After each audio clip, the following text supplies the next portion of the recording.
Cześć, witam Was Energik. W kolejnym odcinku to było grane, jako że i w poprzednim odcinku była gra bardzo rzadko spotykana, dzisiaj też rzadko spotykana, nie pamiętana przez graczy, także dzisiaj też właśnie taką grę dla Was przygotowałem. Grę, która też muszę przyznać, że nie wiem ile osób w to grało, sądzę, że raczej niewielu. I tą grą jest Noctropolis. Noctropolis. Słuchajcie, dosyć ciekawe podejście do tematu, ponieważ w grach rzadko się spotyka, żeby świat komiksowy przejawiał się w grze komputerowej. Powiecie, no jak to? Przecież gry Spider-Man, tego jest od groma. Nie chodzi mi o gry na podstawie komiksu, ale gry o komiksach, czyli w takim jakby, że w grze mamy świat komiksowy. Jedną z takich gier, które pamiętam, był Comic Zone, taka bijatyka, gdzie bohater walczył na poszczególnych kadrach komiksu. Bardzo fajna bijatyka, polecam, 2D. No i właśnie Noctropolis jedną z tych gier, gdzie świat growy i świat komiksowy się nawzajem przenikają.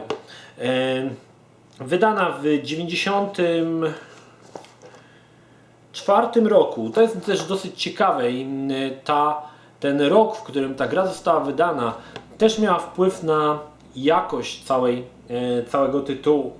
W grze ścielamy się w gościa, nie pamiętam nawet jak on się nazywa, szczerze mówiąc, gościa, który ma sklep z komiksami i zostaje on wessany do komiksu Darkshire o takim mrocznym superbohaterze i cała akcja dzieje się jakby wewnątrz tego świata wykreowanego w komiksie. Dosyć ciekawy pomysł, muszę przyznać, i faktycznie gra zaskakiwała dosyć ciekawą fabułą, zwłaszcza, że tutaj mamy też jeszcze bardzo ciekawą informację.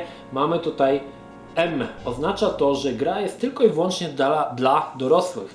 Więc wiemy, że już gra będzie obfitywała w pewne sceny, które dzieci nie powinny oglądać. Jakie to sceny? Dowiecie się za chwilę. Gra jest typową przygodówką lat 90. Chodzimy, zbieramy przedmioty, jednakże można w tej grze zginąć. Oczywiście jeżeli zginiemy, musimy zacząć od save'a, także non-stop musimy save'ować.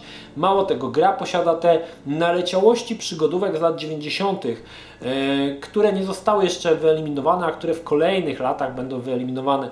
Także można na przykład czegoś nie zrobić wcześniej, przejść fabułę dalej, w pewnym momencie się zablokujesz, bo nie masz jednego przedmiotu i nie możesz wrócić. Mnie na przykład tak się zdarzyło. Także zdarzają się takie sytuacje,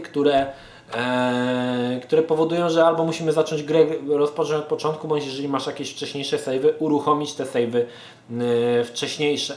Gra wykorzystywała digitalizowane postacie na rysowanych tłach, co tak naprawdę w latach 90., w 1994 roku nie było jakoś specjalnie nowe, ponieważ już takie stare gry jak Mean Street czy Martian Memorandum, Rex Nebular wykorzystywały tą technikę już wcześniej.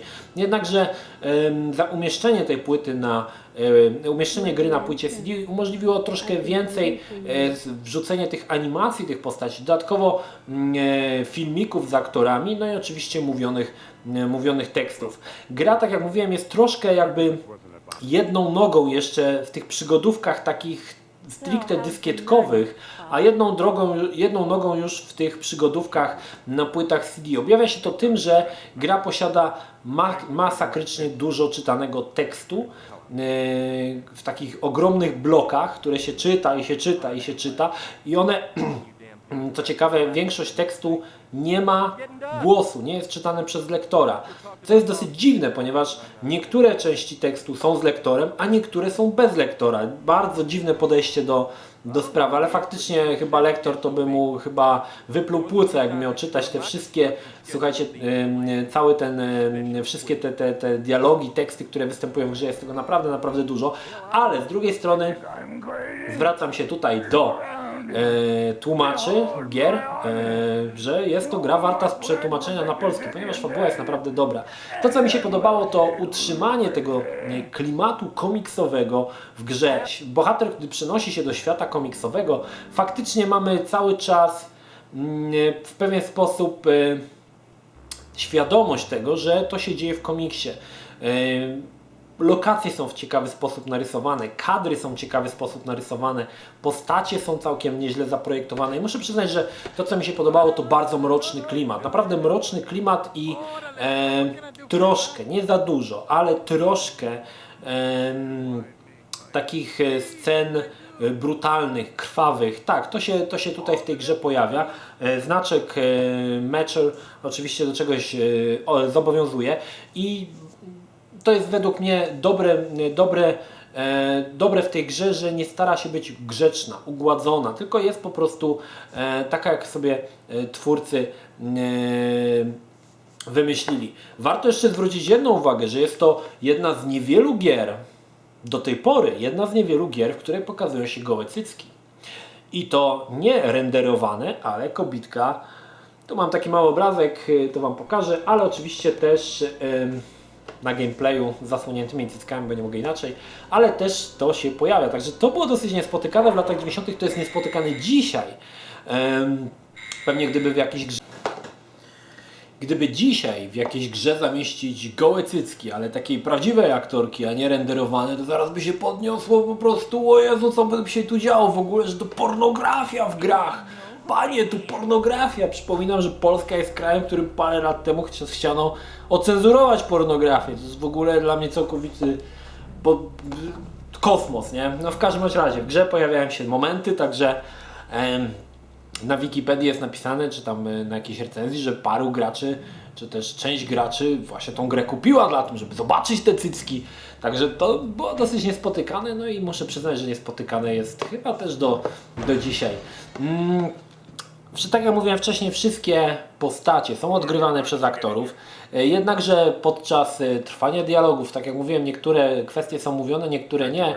Aktorzy są pokazani w bardzo maluteńkim okienku wielkości znaczka pocztowego, także szkoda, że takich animacji, filmów pełnoekranowych nie ma więcej. Warto zauważyć jeszcze jedną ważną rzecz. Gra wykorzystuje podwyższoną rozdzielczość SVGA, czyli 640 x 480. To też było w tamtym czasie nowe, ponieważ większość gier przygodowych korzystała jeszcze z rozdzielczości 320 x 240.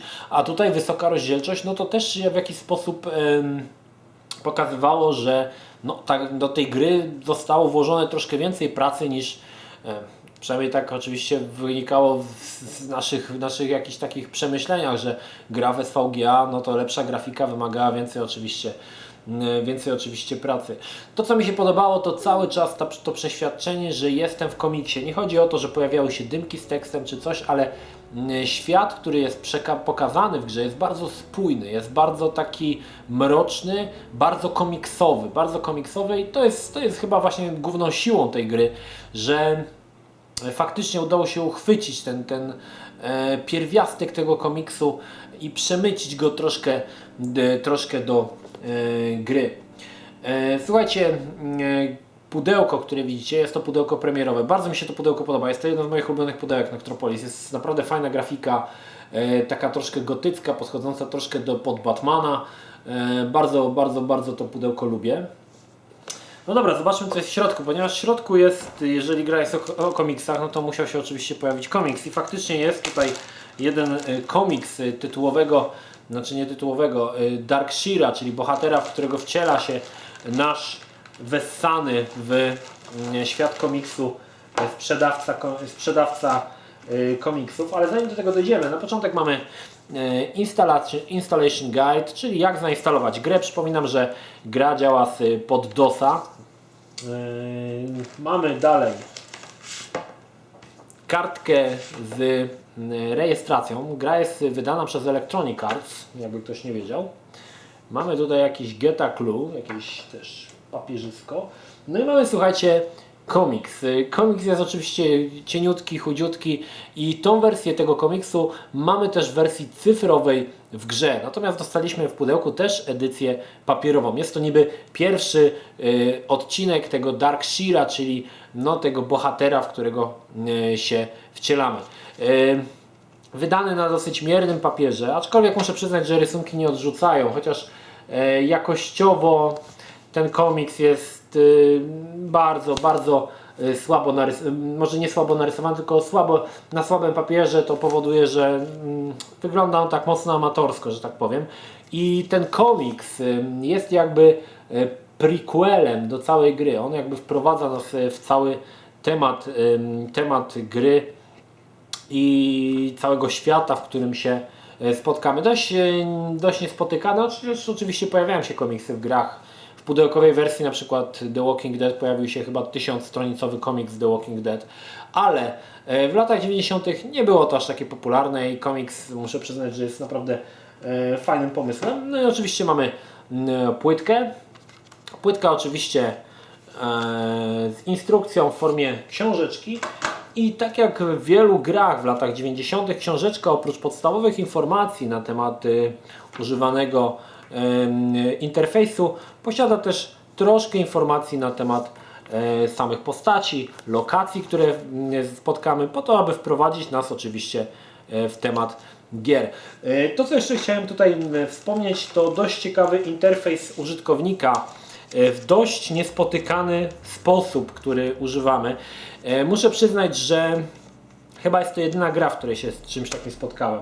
O ile sam interfejs jest w postaci takiej właśnie piramidki, z której wybieramy poszczególne czynności, które chcemy w danej chwili wykonać, to nie jest może jakoś zbytnio dziwne, chociaż to muszę przyznać, że ta piramidka jest mocno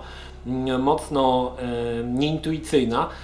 Postać oczywiście też nie może chodzić po całej lokacji, tylko w określonych miejscach w lokacji może się pojawiać, ale to, co jest ciekawe, to używanie przedmiotów. Gra wyeliminowała problem używania wszystkich przedmiotów na wszystkim. To znaczy, nie możemy użyć sobie młotka, nie wiem, na ścianie, zobaczyć czy to coś da, czy użyć go gdziekolwiek indziej, czy to coś da. Nie ma tego. Tutaj, będąc w danej lokacji, wybieramy z inwentarza przedmiot, który chcemy użyć i postać automatycznie użyje go w tym miejscu, w którym go powinna użyć. Dosyć ciekawe podejście, ułatwiające sporo rozgrywkę. Dzięki temu gra nie jest trudna i muszę przyznać, że faktycznie gra nie stanowi jakiegoś wielkiego problemu, nawet do ukończenia dla osób, które nie do końca ogarniają. Aczkolwiek problemem jest to, że często można zginąć podczas na przykład źle poprowadzonego dialogu, bądź też zablokować się poprzez to, że nie zebrało się jakiegoś przedmiotu na samym początku gry, a później on jest potrzebny, a nie można się wrócić, bo takie rzeczy też się zdarzają, tak jak mówiłem, mi się coś takiego zdarzyło. Także używanie przedmiotów chyba w żadnej grze przygodowej czegoś takiego nie spotkałem, że wystarczy tylko wybrać przedmiot w danej lokacji, który chcemy użyć i on automatycznie zostanie użyty przez bohatera w odpowiednim miejscu. Dosyć niespotykana rzecz. Słuchajcie, Darkseid to też fajnie zaprojektowany bohater. Aż dziwię się, że nie zostało to potem pociągnięte dalej, bo główny bohater Darkseid jest całkiem spoko postacią, na której można było oprzeć, myślę, jakieś nawet komiksy i spróbować wydawać tego typu komiksy nawet na rynku wydawniczym, bo jest to dosyć ciekawe. Jego przyjaciółka Stiletto, taka blondyna, która też pokazuje cycki, też jest całkiem nieźle zaprojektowaną postacią. Niemniej jednak na tym jednym tytule Noctropolis się skończyło. Nie wiem dlaczego. Prawdopodobnie gra nie sprzedała się zbyt dużej ilości egzemplarzy. Zwłaszcza, że 94 rok to był też taki rok, w którym wszyscy nagle zachłysnęli się pojemnością płyty CD, a Noctropolis, tak jak mówiłem, troszkę jedną nogą stał jeszcze w tych grach dyskietkowych. Za mało było tej multimedialności, za mało tych scenek przerywnikowych z aktorami, które wtedy ówczesnego klienta by namówiły do tego, aby tą grę oczywiście nabyć. Ale mimo wszystko, mimo tych wszystkich wad, dzisiaj Darkseid prezentuje naprawdę zacny poziom gry przygodowej. Przede wszystkim jest dobra fabuła. Jeżeli lubicie czytać tony tekstów, zdecydowanie gra jest dla Was. Można wsiąknąć w ten klimat. Świetnie zaprojektowane lokacje, mroczne. Gra, można powiedzieć, w pewien sposób bezkompromisowa, bo i są cycki, jest trochę brutalności, także nie na darmo ta plakietka dla dorosłych tej grze została nadana i myślę, że to też przekłada się na to, że nie czujemy się jak jakichś grach takich banalnych, tylko faktycznie, że gra jest skierowana do starszego użytkownika. Słuchajcie, czy grać? Ciężko mi powiedzieć, ciężko mi doradzić tą grę, ponieważ tak jak mówiłem, nie jest to gra dla wszystkich. Jeżeli wychowałeś się w latach 90. i pragniesz powrotu do tych lat właśnie poprzez jakąś grę przygodową zdecydowanie mogę Ci ją polecić. Jest to naprawdę dobry tytuł ze świetnie napisaną fabułą, ze świetnymi postaciami. Graficznie może szału nie ma, ale wierz mi, że gra nadrabia właśnie tym komiksowym klimatem, który został tutaj doskonale uchwycony. Dla wszystkich innych wystarczy Wam to, co obejrzeliście na tym gameplayu. Nie musicie dalej się zagłębiać w temat. Wystarczy pamiętać o tej grze, bo gra podobnie jak wiele innych gier i poprzednio omawiana w poprzednim odcinku Normality, dzisiaj całkowicie zapomniana, całkowicie jakoś wypadła z tego obiegu, a mimo wszystko jest to naprawdę dobra gra, która w mojej opinii, no warto o niej pamiętać. To tyle odnośnie Noctropolis. Mam nadzieję, że spotkamy się w kolejnym odcinku. Pozdrawiam z Energik, trzymajcie się, do następnego. Cześć.